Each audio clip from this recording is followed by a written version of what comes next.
The scripture reading this afternoon will be taken from Genesis chapter 1, verse 1. Genesis chapter 1, verse 1. I'll be reading from the English Standard Version. In the beginning, God created the heavens and the earth.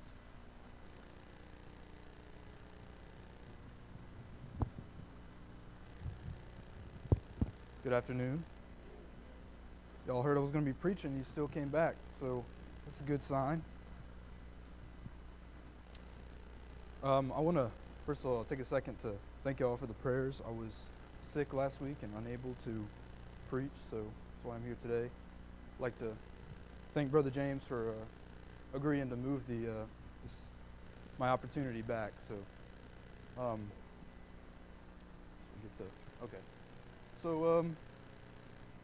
I've displayed two words up here on the PowerPoint: science and the Bible. Now, what comes to mind when we think of these two words? I'm sure it's not going to be necessarily positive, because science is something that's often used to combat the Bible. But today we're gonna look at some things that are different, but are also that correlate, that parallel with the Bible. I want to first look at the results of this study that was conducted by the Pew Research Center. It was a test. They issued a test to people of different religions and beliefs, and it was 32 questions. It was basic questions like who were the sons of Noah, who led the Israelites out of Egypt. And if you look at the results, atheists scored the highest in the group, followed by the Jewish population of the poll and the Mormons.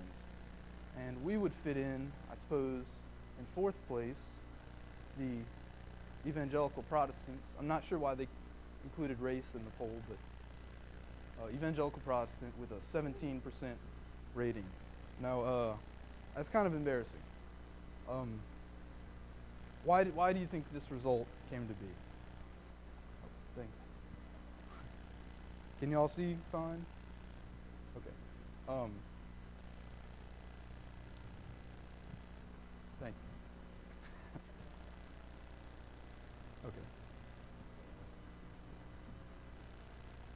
Okay, thank you.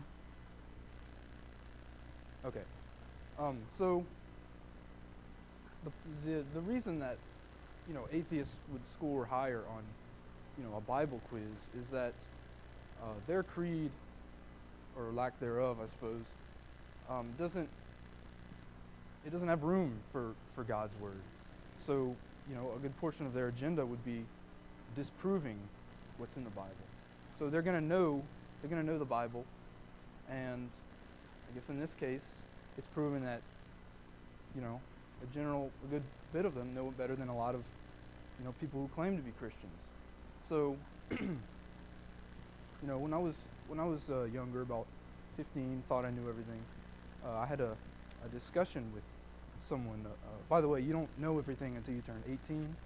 So I had a discussion, and I came to realize that not only did I not truly know what his beliefs were, but I was surprised with myself at how little I knew of the Word.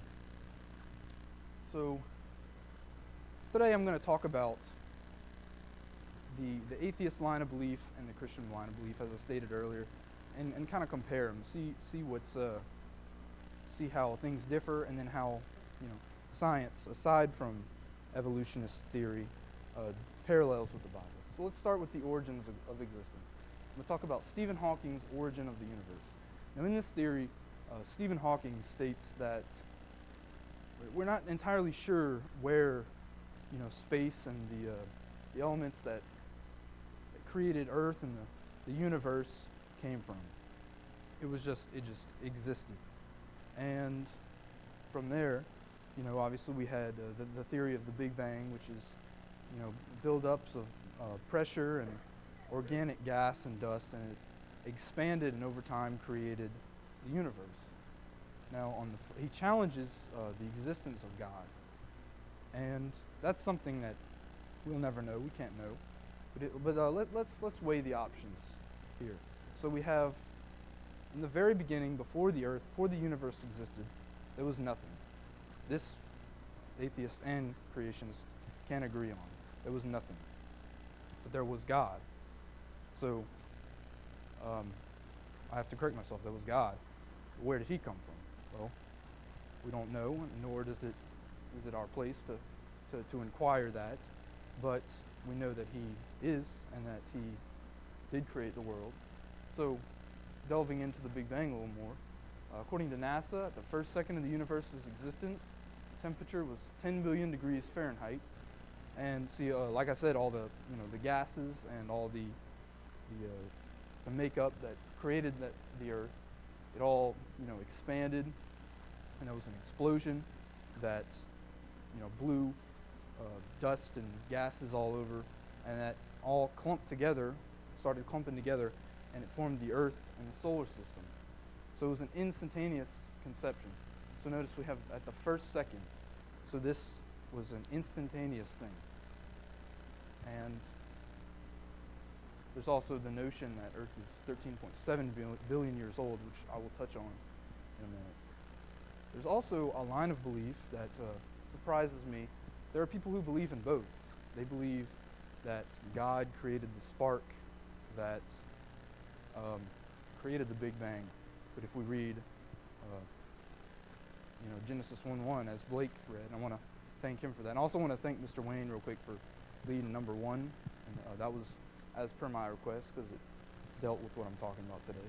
But anyway, there are people who believe that God incited the Big Bang, and that God placed early Neanderthals on Earth that would eventually become man, but that directly contradicts Genesis 1 through 24, or the whole book, rather. So moving on to our next point, we have the Supercontinent Theory. Now, if you notice,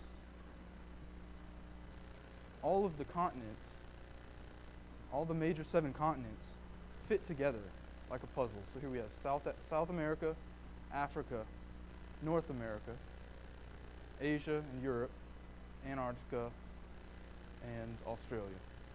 So, what do we make of this? Well, it's evident that the continents all do fit together. So it's very possible that there was one supercontinent, and creationists believe that this was what Pangea was. Here's a better picture for it. So we have the Garden of Eden, is what we would call it, and Pangea, supercontinent, is what someone who wouldn't prefer to call it Eden would call it. And obviously they separated, and we attribute this, if I had to predict, the Great Flood. When it occurred, God separated the earth, each continent, and we have the earth as we have it today. Then man came. Now, this is the image that we closely associate with evolution, and you might, consider the argument, well, if man came from ape, why is ape still here? But that's actually not at all what the atheists believe. They don't believe it was a one-line thing such as this. They consider it more like this. So we start out, and this is theory. I'm not stating this as fact. They believe that we started off as one base species that moved to different regions and started, breeding elsewhere, changing due to their environment, and they split off into different groups, and some stopped, and these would be, I suppose, chimpanzees or so, and then you have your gorillas or orangutans or whatnot, monkeys, different primates, and man exceeded them all.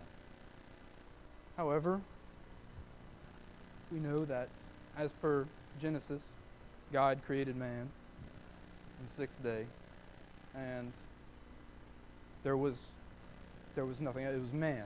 It wasn't, there was no build-up. We didn't come from anything. It was man, and there was ape separately. So let's talk about the differences. So evolution is what is the term they would use. I would prefer to use the term adaptation, because we do see animals and plants do happen to change in their environment, not to a whole new species. We're not talking about, so drastic as ape to man. We can talk about, let's see, the tobacco plant. When caterpillars are on tobacco plants, caterpillars, their body produces a pheromone, so to speak, and when that touches the tobacco plant, they in return release a pheromone that attracts wasps, and the wasps come and kill the caterpillars. I didn't know wasps were useful either. So we see changes in species, but again, not as drastic. For example, I'm sure everyone here has visited a plantation home at least once. If you notice, all the doorknobs are pretty low, and that's because man during that time was significantly shorter. For example, when we hear the myth that Napoleon, the great French war leader, was very short, he was actually tall for the time. When his uniform was discovered, they were like, wow, this is small, so he must have been a very small man. He was about average size. He was 5'6". So we see changes in human physiology over time, but nothing quite as drastic. We hear talks of giants both in the Bible and history a lot alike. The ancient historian Herodotus wrote about a Persian named Artachaeus, who was 8'2". You can also read about the Philistines, such as Goliath, when David fought him. And in 2 Samuel chapter 21, if anybody wants to turn to that, 2 Samuel 21, verses 18 and 19, it says, "After there was war again with the Philistines at Gob, then Sibbecai the Hushathite struck down Saph, who was one of the descendants of the giants. And there was again war with the Philistines at Gob, and Elhanan, the son of Jerai Oregim, the Bethlehemite, struck down Goliath the Gittite, the shaft of whose spear was like a weaver's beam. And there was again war at Gath, where there was a man of great stature, who had 6 fingers on each hand, and 6 toes on each foot, 24 in number, and he was also descended from the giants."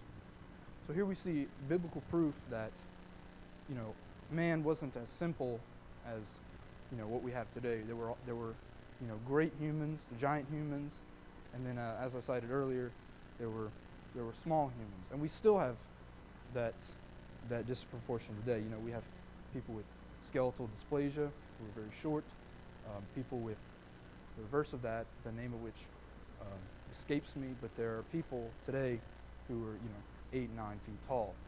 So we can't look at remains of ancient bones and such and assume that that's that's an entirely different animal. Dogs and wolves. I want to talk about this. So during the age of exploration, around the period of Columbus and Hernando de Soto and all the the famous explorers you learn about in school, there was a massive surge in dog breeding, and they had after having domesticated wolves, by then we'd had a domesticated dog, but they were only for hunting and war and stuff like that. Well, when they're settling on these new places, finding new animals, they would breed the dog, and we see the emergence of new breeds such as greyhounds and other large dogs, which were eventually bred with dogs of a smaller genome, resulting in today the common lap dog. We see this through history. For example, we're still crossbreeding dogs today, creating new genetics with these dogs. For example, my dog is about 3 or 4 breeds. Mammoths to elephants. This goes back to the adaptation that's leading into my next point. I went to Chicago a few years back. I went to the Natural History Museum, and they have the largest selection of dinosaur bones internationally in museums. And one of which was a fully constructed mammoth skeleton. And it was about as tall as this room. It was massive, and there was, and again, I'm about to discuss, why things like that happen, but we do have evidence that, before the elephant, there was something much larger that contained fur, or hair rather. Again, as we'll discuss in a second. So that leads me to my next point, the Ice Age. This was actually the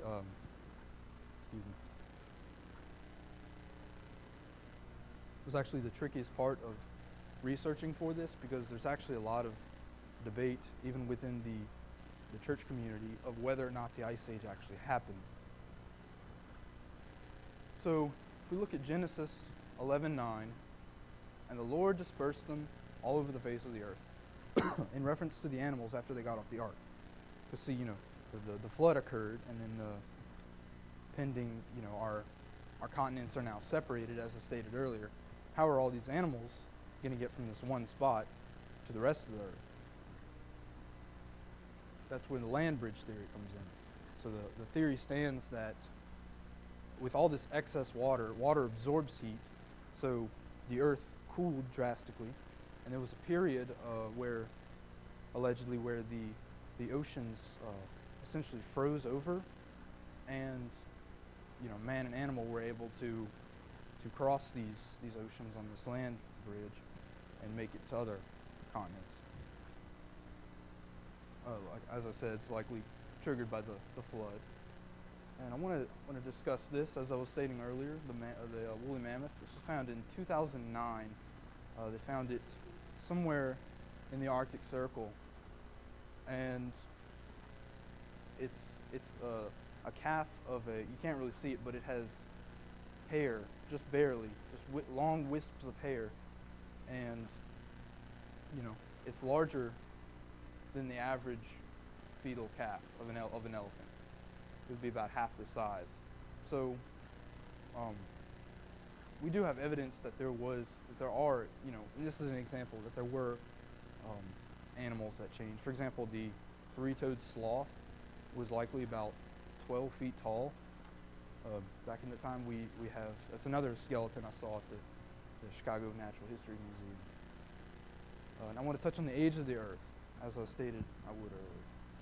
So there are a lot of factors that might suggest, and this is probably one of the most debated topics between evolutionists and creationists. For starters, I don't want to say it doesn't matter how old the earth is, but at the same time, knowing how old the earth is doesn't save you. But it's a common debate that's, as I stated, that's sparked between, the two groups of different thinking people. So let's just talk about it for a second. Carbon dating. When we find these human or animal remains, obviously one of the first questions archaeologists will ask is, how old is this? So what they'll do is they'll take a bone fragment from the mummy or the dinosaur, whatever they find, and they look at how much carbon is left in it. Now, carbon has a half-life of about 5,000 years. So by 10,000 years, there's no carbon left. And we have yet to find, obviously, a bone with no carbon, because bones are primarily made of carbon. So, carbon dating, if anything, proves that the Earth is young. With only a half-life of estimated of 5,000 years, there's as I stated, there's no way to use this to prove that the Earth is 13 billion years old. Next, I want to talk about lunar recession. Since man has taken an interest in astronomy, and I want to clarify, astronomy, not astrology, two very different things. Astronomy being the study of space and the stars and our solar system. We have found, from observing from observing the moon for, almost 2 centuries, we have found that the moon actually is retreating from the Earth about a few inches every few decades. So, were the Earth billions of years old, that would mean at one point the moon and the Earth were overlapping, almost as if the Earth were to have given birth from the moon. The Earth has a decaying magnetic field. That's another thing that, it disappears little by little with each decade. So, pending the Earth was billions of years old, the magnetic field would have been too strong to support life. It would have interfered with gravity. It wouldn't have been possible to sustain much life with forces that strong. In, I believe it was the 40s or 50s, it was the mid 20th century, a Tyrannosaurus body was found preserved, and it still had soft tissue in the joints of some of the bones. And were you to buy into the concept, the idea that the Earth was this old, it would not be possible for soft tissue to survive that long. So that furthers the notion that the Earth is not as old as one might think. Population. So the Earth doubles about every 150 years. The population doubles about every 150 years. So, and this is actually a tricky one to defend because the population does fluctuate so much, especially during times such as war and disease. But if we look at population sizes today, and we compare it, and we reverse the trend and predict how populated the Earth would have been that long ago, it would have been more than the cells in your body, more than the stars in the sky. And the Earth, it's that many people wouldn't fit on the Earth, obviously. Man and dinosaur. This is another hot topic in the debate against science versus the Bible. Was man alive at the same time as dinosaurs? Now, many would believe no, but I disagree. So, first I want to look at this picture. This is a riverbed, and if you look here, you see human footprints, and some right here. If you look right here, they're 3-toed footprints that are too wide to have been made from a bird. And they're obviously, they have the characteristics of reptile, and they're at the same level, at the same depth. So we see from this riverbed that this is direct evidence that man and dinosaur were alive at the same time. But if we look at dinosaurs, I believe there's too much of a divider between them, because we still, for example, the megalodon, it was a prehistoric shark that was said to be about 300 feet long, but the bone structure is almost the same exact as the great white shark today. So, and then we have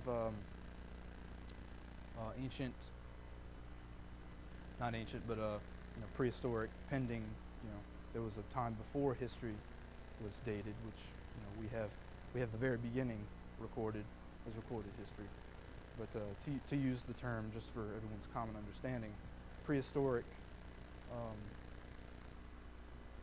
crocodile bones, and they haven't changed much since then. So, obviously species die out. About 25 species of animal die every day. So, for example, the dodo bird, everyone knows that. It's like a little chicken-looking thing. We no longer have them. Caspian tiger died out about the late 1880s due to overhunting. So there's a lot of creatures that no longer, no longer exist. So to imply that there was a period where dinosaurs didn't exist before man, the question also begs, why are they not here anymore? And multiple species don't just disappear. So there had to have been either some man-made event, or they just weren't on the ark when God flooded the earth. God is the designer. Nature is very intricate, it's very fragile. We see, for those of you who have jobs that maybe do with the environment, you know how one small action man makes can make a large impact on the environment. Okay, let's talk about this point. Emotion and sleep. We do not have a scientific explanation for emotion and sleep. There's no study that has proven that exactly what sleep is for. We have dreams while we sleep, and we see God speaking to to people in their dreams in biblical text. But we have no explanation. It doesn't, of course, when you wake up, you feel better. It feels better when you sleep. But there is nothing that occurs in the body during sleep that doesn't occur when you're awake. We heal at the same rate. As I said, you might feel better when you wake up, but there is no explanation for sleep, nor is there emotion. We know we have chemicals such as endorphins that are released into the brain, make you happy, but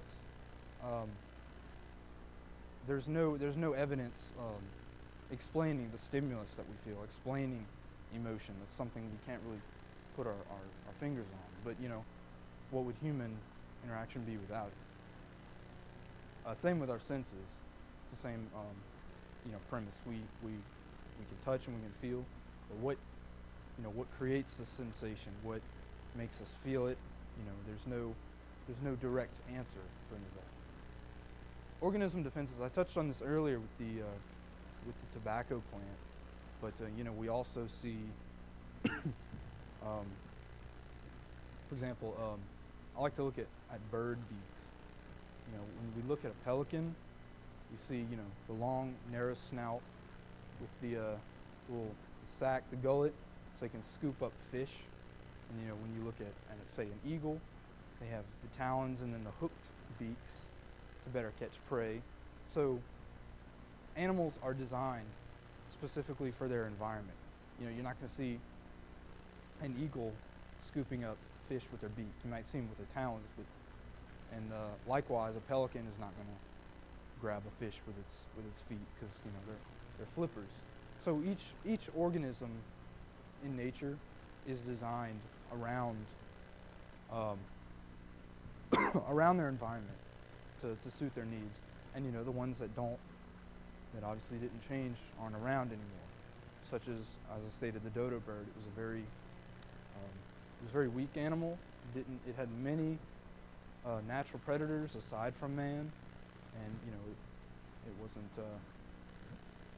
It obviously was no longer fit to survive in the world. It served whatever purpose it had for a period of time, and it was gone.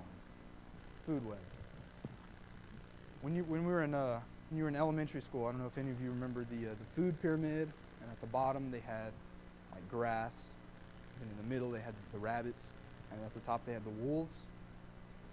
And it was always explained how let's say you take the grass out, well, the rabbits starve and they die. The wolves no longer have anything to eat, they die. You take the wolves out of the picture, the rabbits overpopulate, there's nothing to control them, they eat all the grass. There's not enough grass, so the rabbits starve and die. If you take one puzzle piece out of the pyramid, the whole system collapses. And this just doesn't happen. You have to have a designer. It's too it's too intricate to just exist, to just happen by chance. DNA. That's a good example. I was reading a journal about DNA, and it said that the traits that you inherit from your parents and also the traits that you don't are decided upon conception. So, from the time you're conceived, your DNA has already made up its mind, whether or not you like broccoli, what kind of music you like, what your face is going to look like, whichever parent's dominant genes you're going to inherit, or recessive. And that's too minuscule a detail to not have been, attended to and designed. So, as I wrap up, I want to ask the question, why do you believe in God? One of my favorite movies of all time is the classic Planet of the Apes with Roddy McDowell and Charlton Heston. And in the movie, their leader, Dr. Zaius, he's in charge of he's the head minister of their ape religion, and he's also the head of their science program. And he is noted for saying there is no contradiction between science and religion. I always thought that was very ironic because there are quite a few. But if you look at it, are these theories that I discussed, is that verified science? Has that proven to be true? Because, they all have theory behind them. So, science was given to us by God. We have cooking, various chemical reactions occur. We have our biology that's inside of us. So, when you think of science, I want you to think of the ways in which God explains things to us in nature, a natural physiology. And to close, as it is stated in Isaiah 45, verse 22, "Turn to me and be saved, all ends of the earth, for I am God and there is no other." So, why do you believe in God? I was born and raised in the church, and so up until a few years ago, I never asked myself this question. I just believed in God because that was all I'd known. But upon weighing, what's presented and what's true, if you are strong in your faith, you're obviously you're gonna know that God is true, and that, as I stated, science in its truest form does not contradict the Bible. It's when theories are presented to disprove the Bible when the waters start to get muddy. And that's what we really have to watch for, because there is an agenda being pushed against us. It's being taught in our schools. Sophomore year biology, I learned all about evolution. Senior year environmental science, I learned that the Earth was millions of years old. So, we have to really watch, what we're taking in, what we're believing, and also when we're talking to people who believe things like that, know what they're talking about, know their side of the story, and so that you can refute that and present them with what is true. Now, Brother Wayne's about to come up and lead us in a song. So if you have a need to be restored in your faith, if you need any prayers, come forward and make that known. With that, the lesson is yours.